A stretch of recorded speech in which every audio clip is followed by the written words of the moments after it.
आपको पता है सबसे पुराना और जो सबसे ऐतिहासिक सबसे बड़ा हिंदू टेंपल कौन सा है?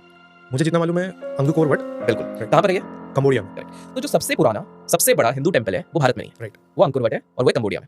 जो सेकंड सबसे बड़ा हिंदू टेंपल है, दिस आई डोंट जो सेकंड सबसे बड़ा हिंदू टेंपल है हिस्टोरिकली सबसे बड़ा है, वो यूएसए न्यू जर्सी में स्वामी नारायण टेंपल। तो पहली चीज आप देखिए, हम जब हिंदुइज्म की बात कर रहे हैं, सबसे बड़े हिस्टोरिकल सबसे नायाब जो हमारे कल्चरल चीजें हैं वो इंडिया में नहीं है, वो बाहर की चीजें हैं। अब और एक इंटरेस्टिंग चीज, then again I come to this thing, क्योंकि मैं आपको ये दिखाऊंगा कि चलो अब आप बोलोगे ठीक है उधर सनातन है लेकिन वो लोग तो कैपिटलिस्ट है। अब मैं आपको और एक इंपॉर्टेंट चीज दिखाता हूं। सबसे 3 पुराने Hindu temples of the world जो सबसे हिस्टोरिकल सबसे बड़े हैं, पहला अंकुर वट हो गया कंबोडिया, दूसरा जो हो जाता है वो हो गया हमारा Swami Narayan temple New Jersey USA, तीसरा रंगनाथ टेंपल साउथ। अब आप एक कॉमन चीज देखिए, मैंने अचानक से साउथ की क्यों बात करी, साउथ इंडिया तीनों में कौन से भगवान के बारे में बात करेंगे? विष्णु।